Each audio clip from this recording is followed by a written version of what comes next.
I've been studying at Ulpan-Or since May of 2004.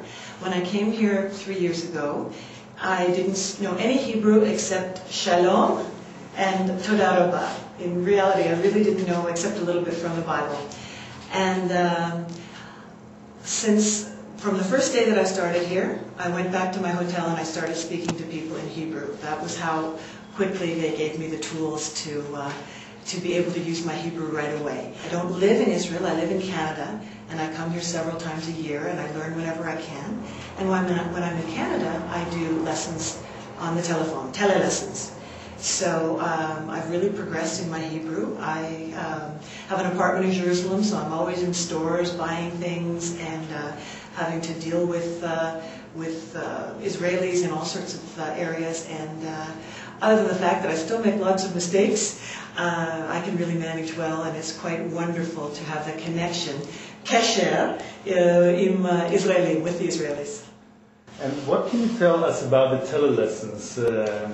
Have you experienced it anywhere else except Ulpan-Or? I didn't know that you could study effectively on a tele-lesson. It seemed like a strange idea. And in fact, when I first came here, I think I had 8 or 9 days before I had to go back to Canada. So I did lessons every day, and then at the end of the day I'd refresh over the phone with Orly.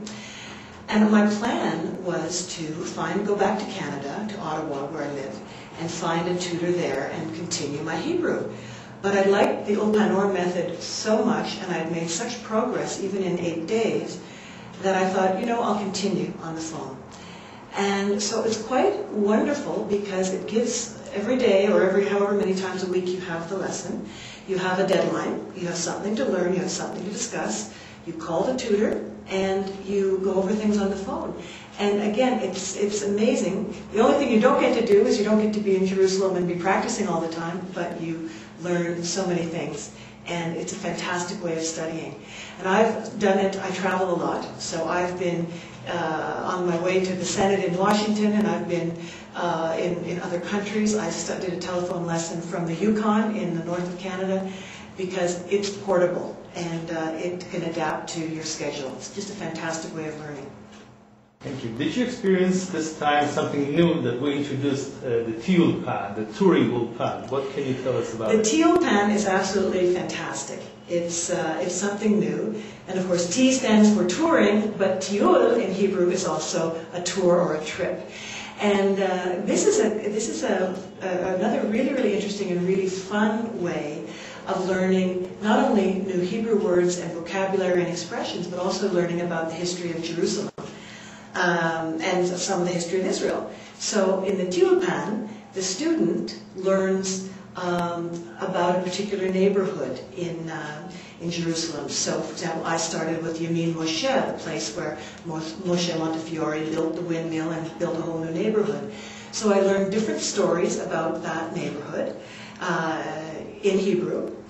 And then the next day, I went with my tutor to that neighborhood and I explained what I explained to her. I became the tour guide. You became the tour guide. I became the tour guide, and I explained to her in Hebrew what I had learned the day before. So it's very fun, but it's also very, very valuable because I think when you use all of your senses, so you're seeing, you're experiencing, you're hearing, and you're speaking and learning, things stay in your mind.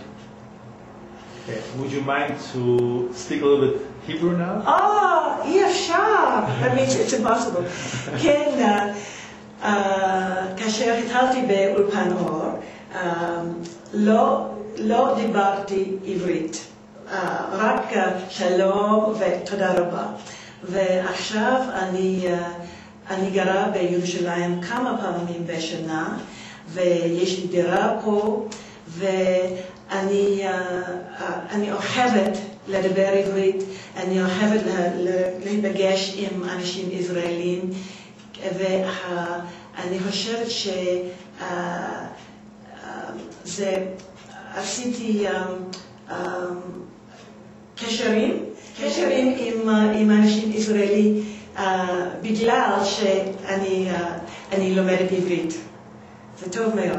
והיום אני אלך למושבה הגרמנית, the German colony, לספר למורה שלי, עידית, משהו אני למדתי על השכונה, neighborhood. תודה רבה, ברברה. בבקשה. תהני מהטיול שלך. תודה.